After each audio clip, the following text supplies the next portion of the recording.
After Sharon finished her shift, she grabbed her abnormal psychology textbook and visited Mr. Hunan's room. He had turned off the light and crawled into bed. The hallway light bathed the room in an amber glow and cast long shadows. Mr. Hunan lay in his bed with his eyes closed, the blankets rising and falling with his breathing. He reminded her of her grandfather with his wavy white hair and made brighter because of his tan face, deep smile wrinkles, and big ears. The scent of mouthwash and lavender filled the room instead of the typical Clorox or mothball odor. A quick glance around revealed a neat and simple life. His pants were folded on the dresser next to a row of notebooks. A well-worn Bible lay on his nightstand, and 5 new pencils, a glass of water, and a black and white photo of a young woman. Mr. Hunan had left the nightstand drawer open, and Sharon moved closer to close it. Inside were over 50, maybe 100 pencils, scattered like straw. She might need to check his psych evaluation. Is he a hoarder? She wondered. Not likely. There's no clutter in the room. Is he like that patient in B-Wing who can't live without his crossword puzzles? If so, where are Mr. Hunan's crossword books or newspapers? She examined the pencil. Broken, she thought. No wonder he wanted new ones. All he had to do was ask. We have a sharpener at the desk. Instead, he asked for new ones. The 5 pencils on the top of the dresser had sharp tips. The ones from the drawer. No, it's not broken. She fished out her cell phone and turned on the flashlight. When she shined the light down on the pencil center, the graphite channel was empty. There was no gray residue, only wood. And I'll leave it there. Everybody, welcome back to Living the Next Chapter, the author podcast. And I love hearing from new authors, learning about people's journeys. It's a lot of fun. And today's author's got a great book. He's got short stories.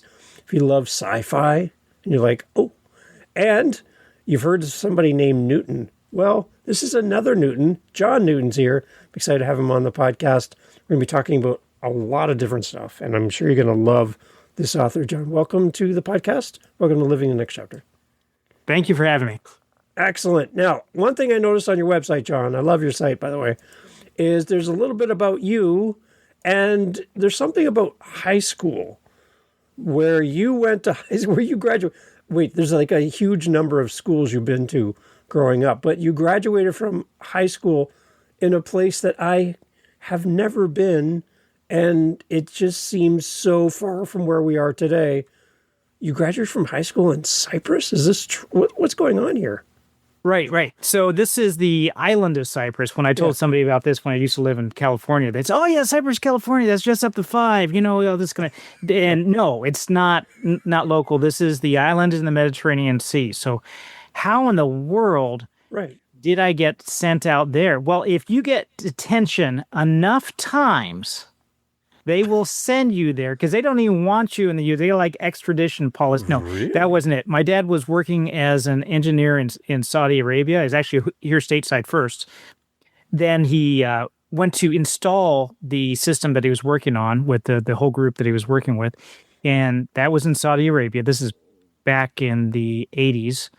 And for those who are like my kids who want to give me a hard time, that's the 1980s and not the 1880s. There was a 19? Okay. There was a 19, yes. What? Yeah. Yes, believe it or not. Okay. So he ended up there, my brother and I. There's no American schools in Saudi Arabia. Oh. Go figure. I guess they don't want a bunch of hooligans running around the desert trying to cause problems. Right. So there was a boarding school in Cyprus, and so that's where I went. And there was a lot of other kids that had parents that were working somewhere on the Arabian Peninsula, usually because of oil or something else that they were out there for. So that's why I ended up there. I was only there for last semester, my senior year, but it was quite an experience. Did you know where you were going when you went there? Like, I'm going to the other side of the world compared to where I'm from? Like, they had me blindfolded, a bag over my head. And of course they did. No. So, the story. my parents were divorced, and it wasn't living with my dad until my mom had cancer.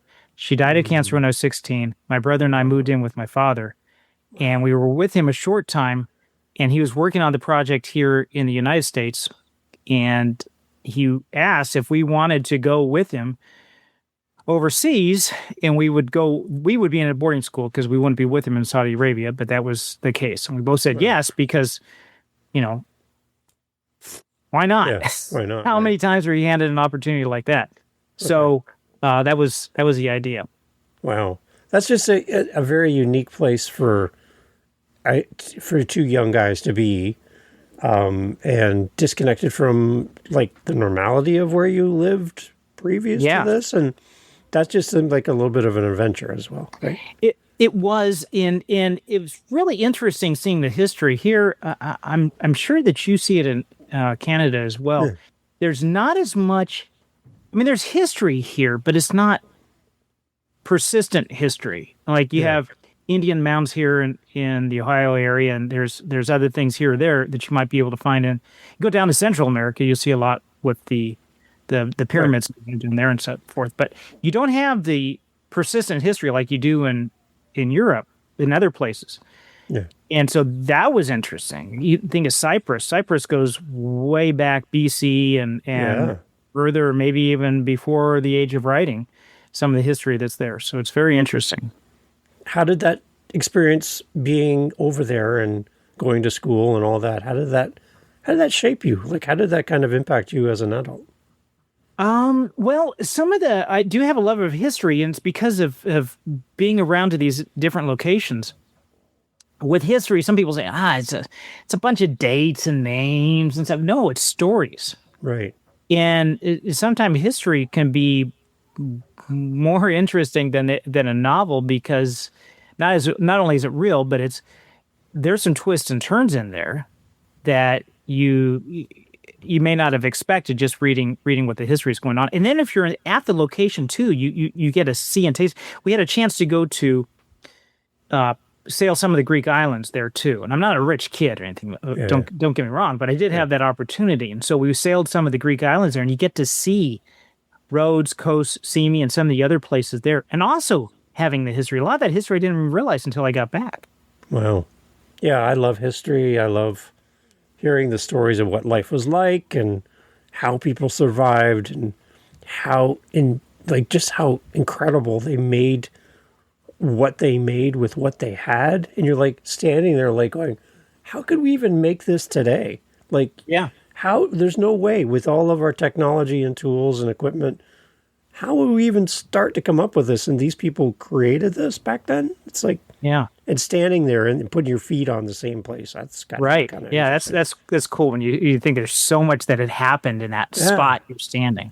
I love it. Oh, I'm jealous. I'm super jealous. So anyways, I had to ask because it's right on your front of your website under your about page. And I'm like, I got to ask. But 12 schools, that's a lot of moving around too. Like, oh my gosh, how do you set down roots growing up when you're moving around so much? That's gotta be a challenge. That part is difficult. I don't know if you really can set up roots, to sit down roots. You learn to make friends fast.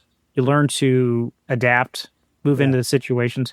A lot of the different schools that I went to was either because of moving that we did. We didn't do a whole lot of moving, but we did do some, and then fill in the blanks with either some private schools, some public schools. So switching back and forth between that, and there was also desegregation busing that was happening in the LA area at the time, and so there was a lot of shifting around because of that. And it just all added up. It ended up being it was 12 schools from first grade to 12th grade.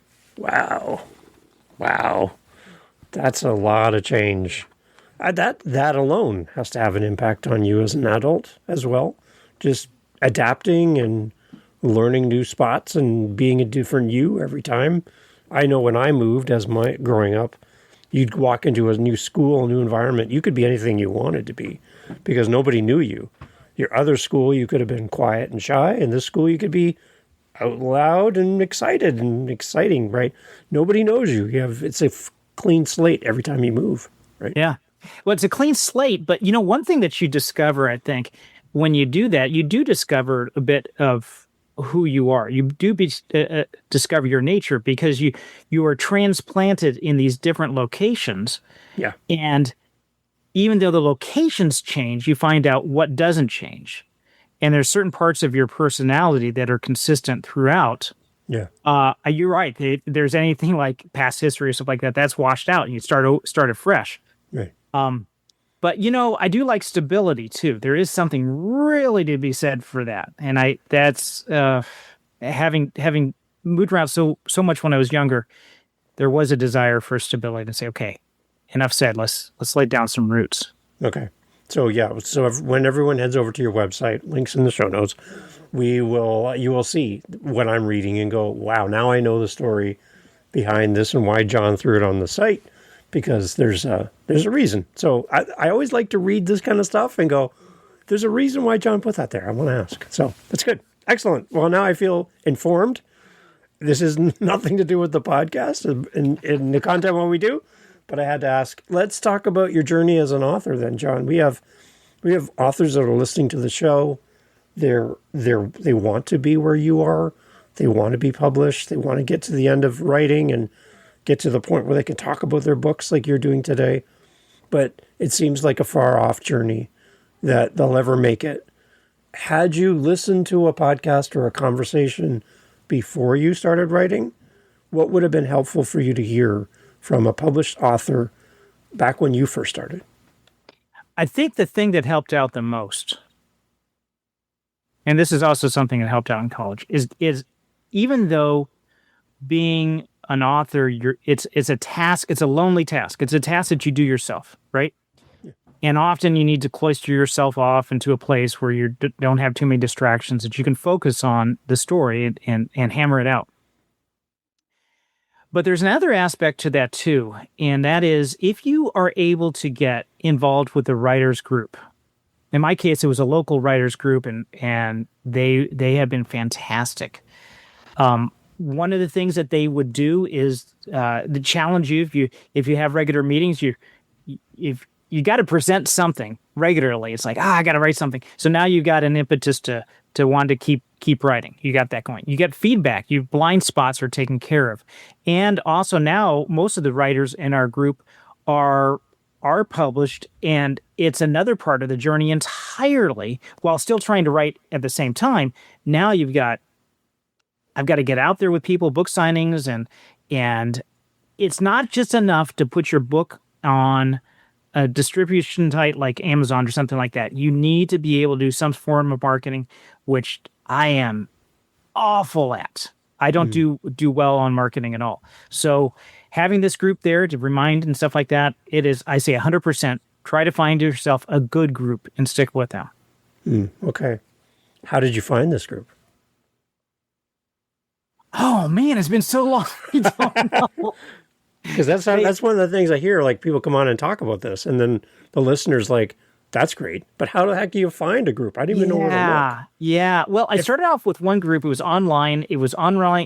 Dow's online writer workshop. So this is a publishing company that had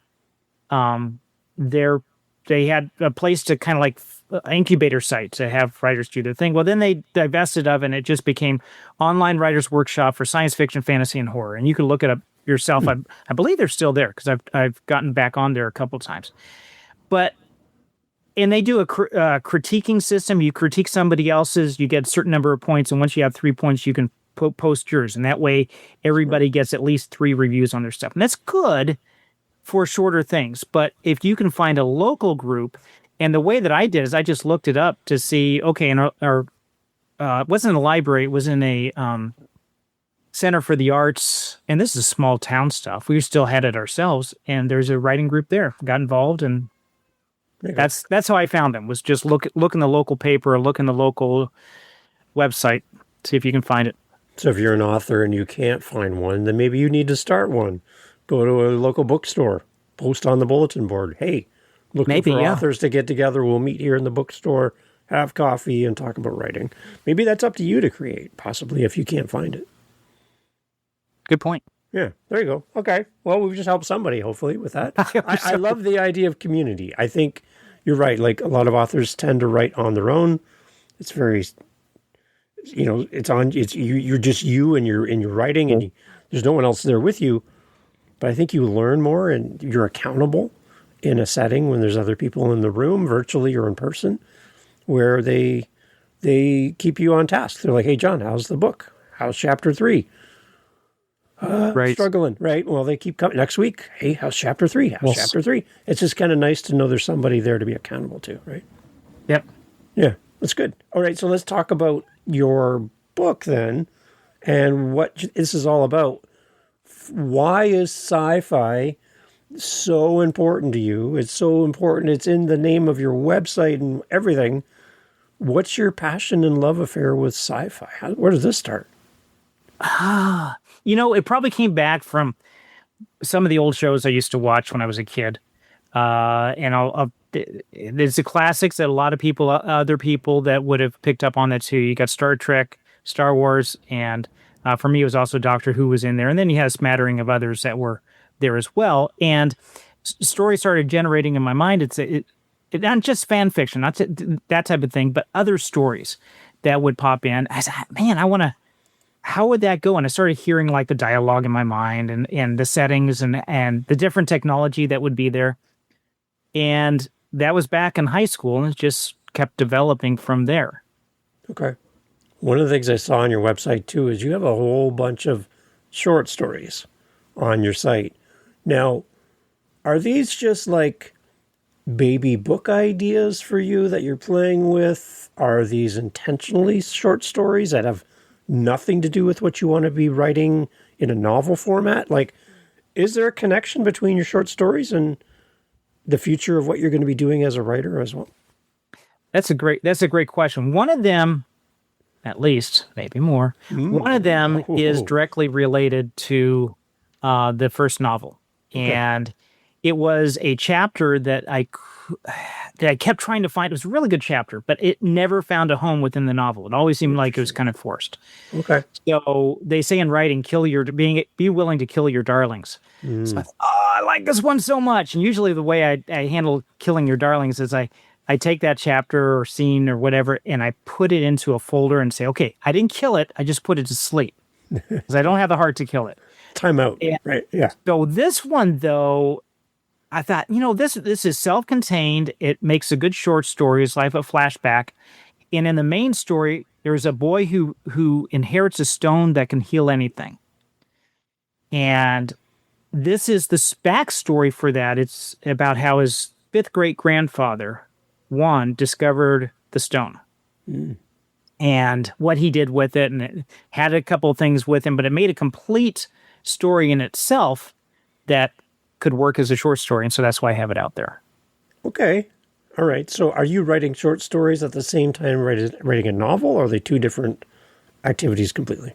Every once in a while, I'll break out and write another short story. I have some others that are not published. We just had one that was I just had one that was published in an anthology that our writers group did, the same writers group that I was just telling you about. The person who was a facilitator this year did a lot better than when I was a facilitator, and she had everybody turn in short stories, and we made an anthology for it. So this is about something about the holidays in Ohio, because we're a local group in Ohio. So it had to be focused on that, and everybody did they have their own little genres and stuff like that. Everybody put them in. It was a pretty good book, especially for this time of year. So that's where one came out, but most of the others are just hit mess as I go along.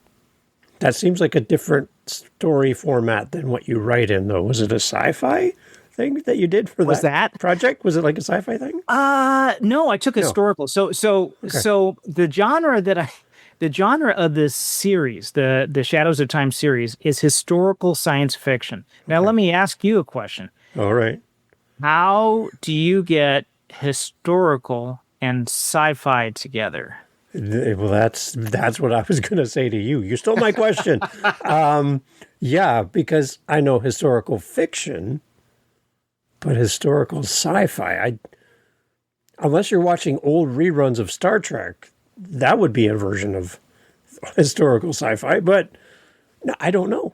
Can you? So historical would be something based in the past. Yeah, right? right. And you Yeah. try to make it historically accurate, or it's based on real people, or one of those things, Yeah. right?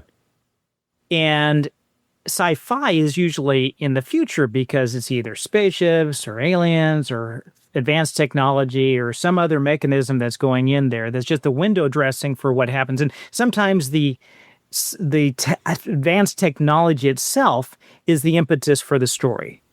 There's something that happens, and it's not just window dressing. There's actually some substance to the story itself. Yeah. So those are like opposed genres. Yeah. Well, the answer for it is a question in what happens when time travelers lose their tools. Oh. So imagine you have a chance to go back in time. It's like, okay, I'm going to go back to.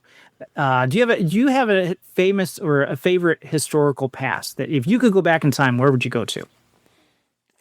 Wow. Let me think quick.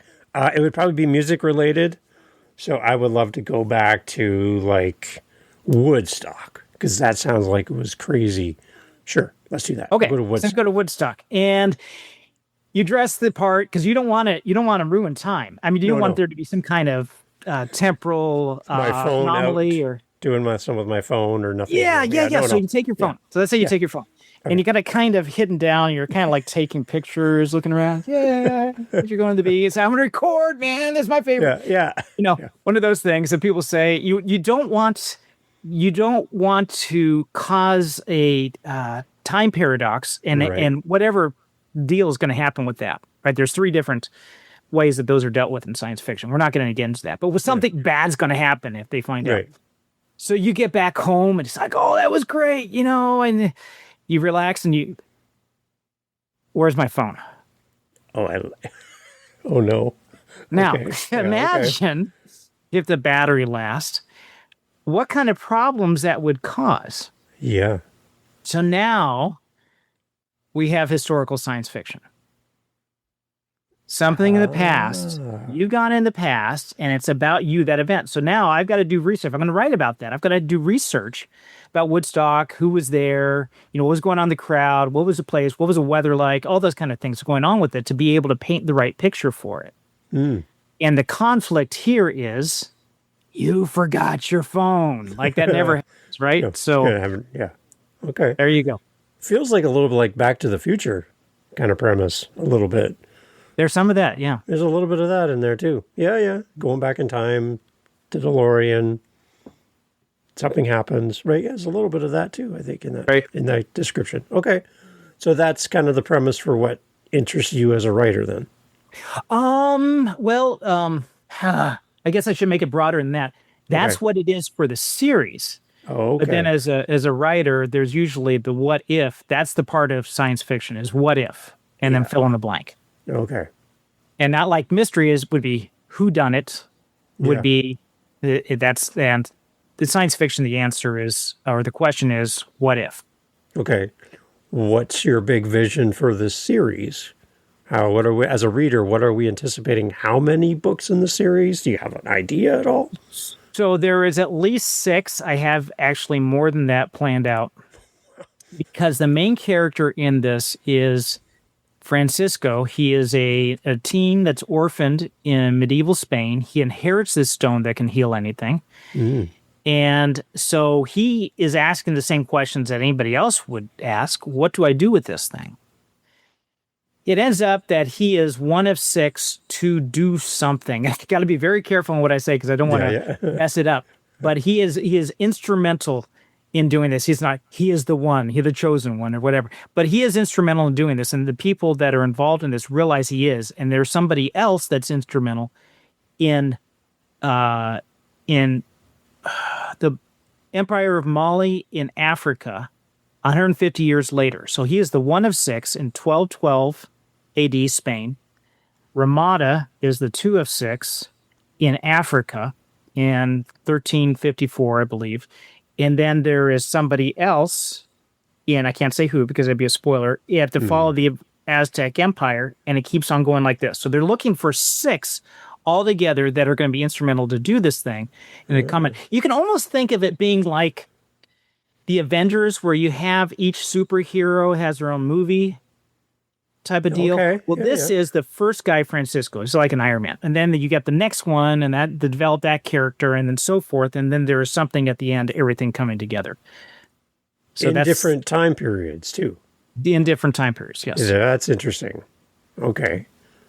All right. I hear a little bit of Cyprus in the locations of what's going on here and history and age. There's a few things in here. Yeah. Yeah. Kind of relatable. Okay. All right. Tell us more about this main character, about Francisco. Like, who is this person? What do we need to know about this guy for the first in the series? How would you introduce him to a group of people? And he's going to come up and address the group. You're going to say, hey, everybody, here's John Newton, everyone. John's coming up. He's an author. How are you introducing Francisco to a group of people? Boy, that'd be a good thing. So is this modern day introducing him? Yeah, he's going to come on the show here next. He's jumped forward in time. He's now in our time, right? Yep. Okay, so I'm going to say, hey, this is Francisco. He grew up in Toledo, Spain. He was involved in some wars, some other things that were happening. And he's got some certain abilities. I can't tell you what they are because that's where the sci-fi part comes in, and he'll surprise you when he does it, if he does any of it. Okay. So, good character. He's loyal. Loyal. Okay. He's got a good sense of humor. Very persistent. Strong, big kid. And that's the bad part too, because when he inherits the stone, he becomes an orphan. And his father, before his father dies, tells him, do no harm lest you break the charm. So Francisco thinks, I can't hurt anybody or the stone's abilities won't work. Now, the stone heals people directly, just one person at a time. Anything. It could be a broken arm. It could be some disease or anything. But it has to come in contact with the person. And so Francisco has to guard this. He can't let anybody else know about it because it'll be taken away from him. So he's an orphan on the streets, hiding this thing, trying to heal as many people as he can. But he can't let other people know about it, and he can't fight back. He gets beat up all the time. But he heals himself afterwards in private. So that's how he starts. It's not how he ends. You're saying so much without saying anything, which what I love, because then the readers are like, dang it, I got to buy this book. That's right. I like how you're doing this. Okay. What other supplemental characters are we going to come across through Francisco that are key to the story that maybe we just need to know about in advance without giving anything away, obviously, but there's other people that kind of come through and interact with Francisco that you think are noteworthy that we should mention? Okay, so first of all, Francisco is put into the world of 13th century Spain, so the early 1200s. Yep. And there's a conquest that's going on, or a reconquest, the Reconquista in Spain. So the Moors have come out since 711, had advanced and taken over most of Spain. The Spanish are then pushing them back. There's different Spanish kingdoms are not all united at the time. And Francisco's right smack dab in the middle of it. And he gets caught up in all this. He also gets caught up in another war that's going on. The original owners of the stone come looking for him. And it's not some magical device, but I will tell you without breaking too much of what it is that the original owners, that's where the time travel comes in. And you have a pair on one side and a pair on the other side. There's two major factions within these time travelers. They have been lost in time. They have been lost back in time, I should say, not able to return home. And there's a whole reason for that. And in the group that is pretty much the good guys, you have Angelo, who was recruited way back in 3500 BC. So, and he looks old. He's 50. He looks like he's in his 50s, but he's actually past 90. They have ways to make them regenerate the body and so forth. And then you have Mayuki, who is a female samurai. And there were a couple of female samurais. If you look up in history, there were just a couple. Yeah. So she is with him, and they're trying to recruit Francisco, and you have others on the other side, including a former Anglo-Saxon warrior who are trying to do that. So each of these people are coming from their own points of history. Right.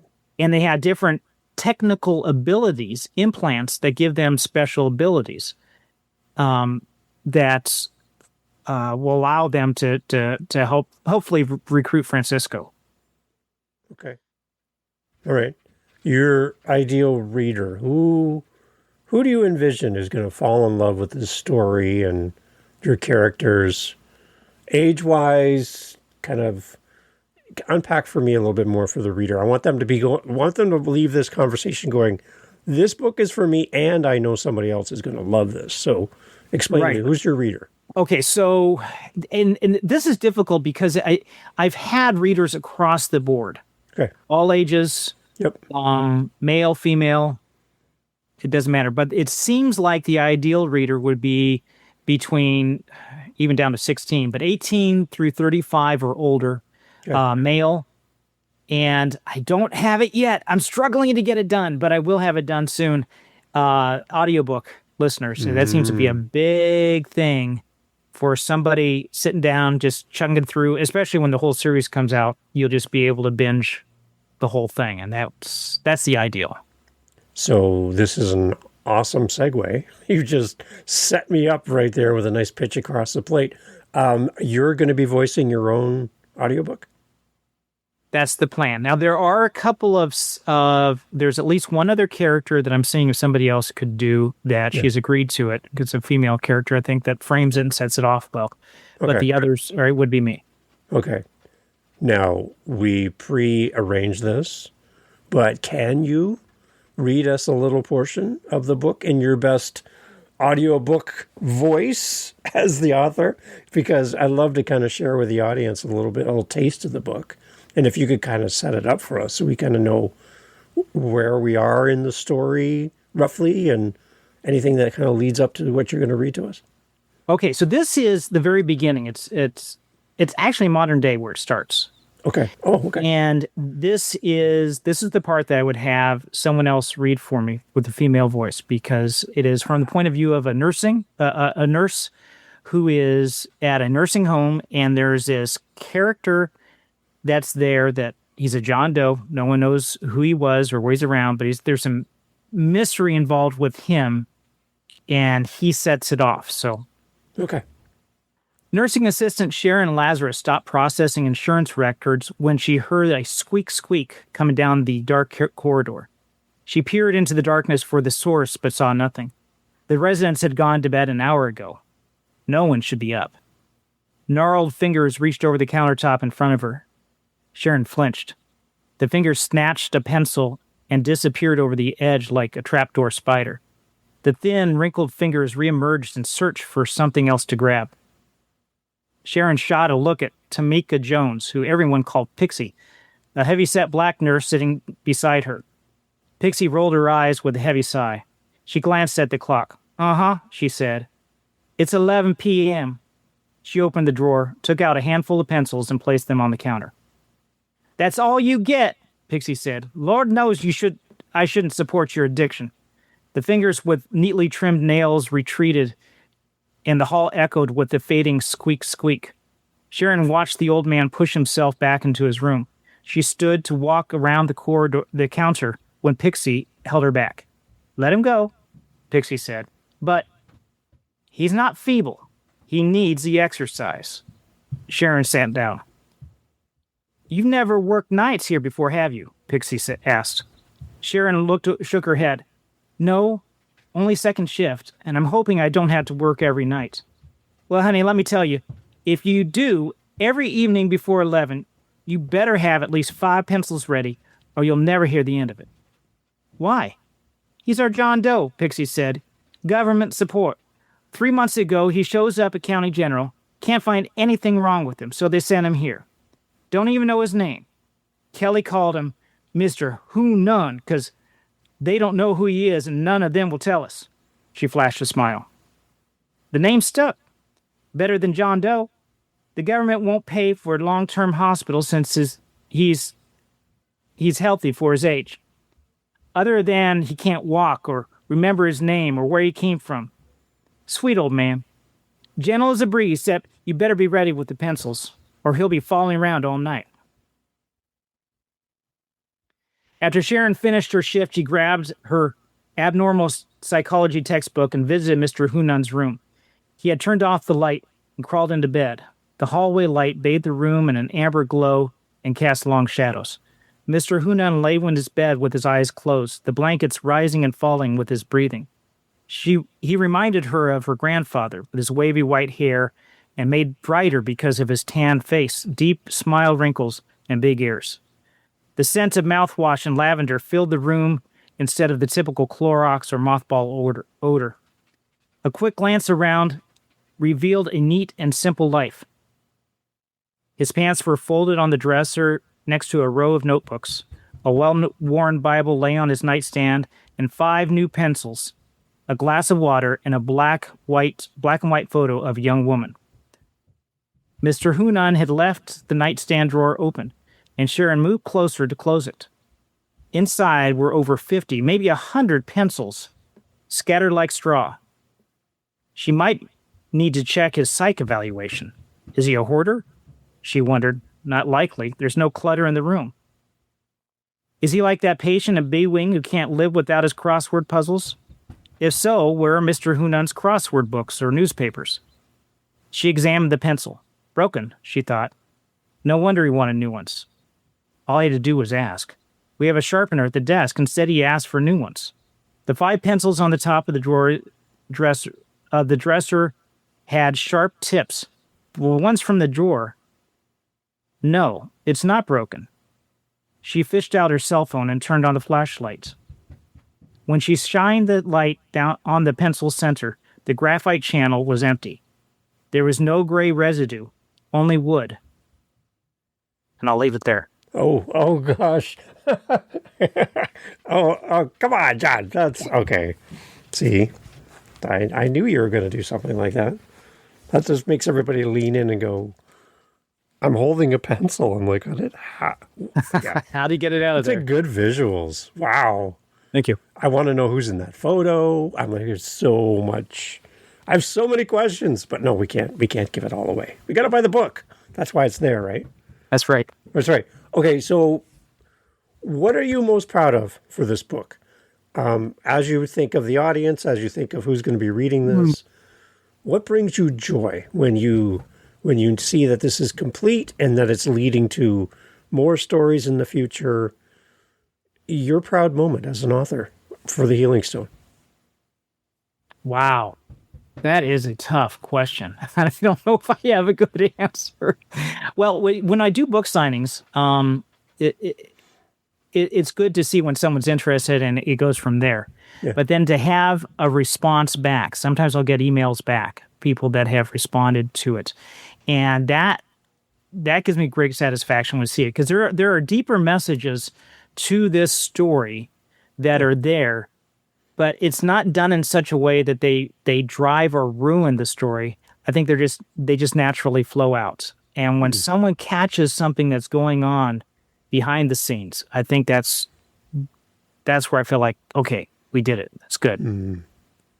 I like it. So timing wise for the next book in the series, do you have kind of a rough date for us as readers that once we go through Healing Stone, the next book is coming soon? Like, do you have any kind of guide for us? May next year. Okay. It is pretty much finished. I'm working on a final draft. It actually was already finished, but I thought of some things afterwards I need to make some changes to. Okay.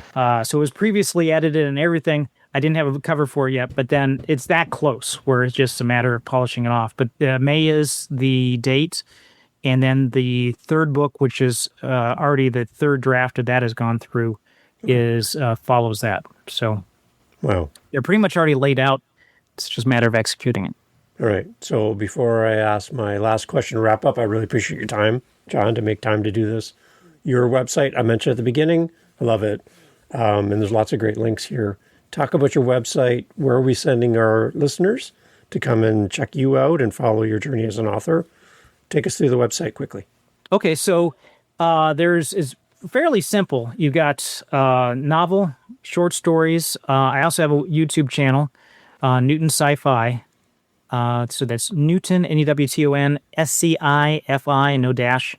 That's also current. That's work's being done with that, and then just an about page, and sign up for a newsletter. So if you want to find anything else, if you want to find out when the story's coming out next or anything like that, sign up for the newsletter, and there may be a way that you can contact me directly if you want as well. Okay.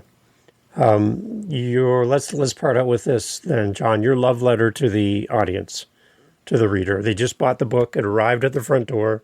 They haven't opened it yet. Sitting there, and they got their coffee or whatever. They're going to sit down and start reading. Before you're like, whoa. Before you open the cover, my message to you from the author to the reader, beyond thank you for buying my book and leaving a great review. What's your message? I hope you enjoy it. It's just that simple. I hope you enjoy it. You kick your feet up, get immersed. I don't think you're going to be disappointed. There's an entire world that's there. You can easily delve right into that. And there's a lot of depth. Historically accurate as far as I can tell. I did research on the region and the times and who was who, what kind of armor they used, and so forth like that. Everything's in there. But just enjoy it. It's a world for you. Excellent. It's great, John. Come back in May next year. Love to have you back, and let's celebrate book 2. And just keep writing. I'll just keep having you back. You're fun to talk to, and it's really, really an interesting story. Very excited. The Healing Stone, everybody, from John Newton. Links in the show notes. Go grab a copy. Like I mentioned, when you buy it, when you buy the book, tell other people about it as well. Buy an extra copy for your friend, your neighbor, your enemy, whatever you like, and leave great reviews. And also, just share this episode as well, so that people can come and find John and be a part of his world. John, anything we missed before we go? I would say one other thing. I'm glad you asked. It is on sale this week. Oh. So if you can grab a copy this week, you will be in good shape. So keep your eyes open for it. Excellent. Links in the show notes. John, thank you so much for doing this. I look forward to having you back in the future. Thank you. Hey, thank you so much again for pressing play. As you've heard, great guests on the show. And one thing you didn't hear in this conversation is what? What did you not hear? Think about it for a second. That's right. Not a single solitary commercial for a mattress or a supplement or a whatever you call it. No. Why? Because we don't want to break up the conversation with commercials. So the fact that you're still here means that you are a fan of the show, I'm assuming. So if you want to help to keep the podcast going and to make me feel really happy, all I really care about is coffee, okay? I just got to be honest. I love coffee. I'm drinking one right now. It's starting to get cold. I need to warm it up. Helping us with our Buy Me a Coffee link over at livingthenextchapter.com and also in the show notes helps kind of keep the lights on around here. Remember, I'm doing this for free. I'm paying for everything. So I would love to have a little coffee donation, even $5. Kind of fills up my cup. And I would love to enjoy a coffee from you. So if you're interested, again, thank you for listening. But you can use our Buy Me a Coffee link and fill up the cup. Thanks for being here.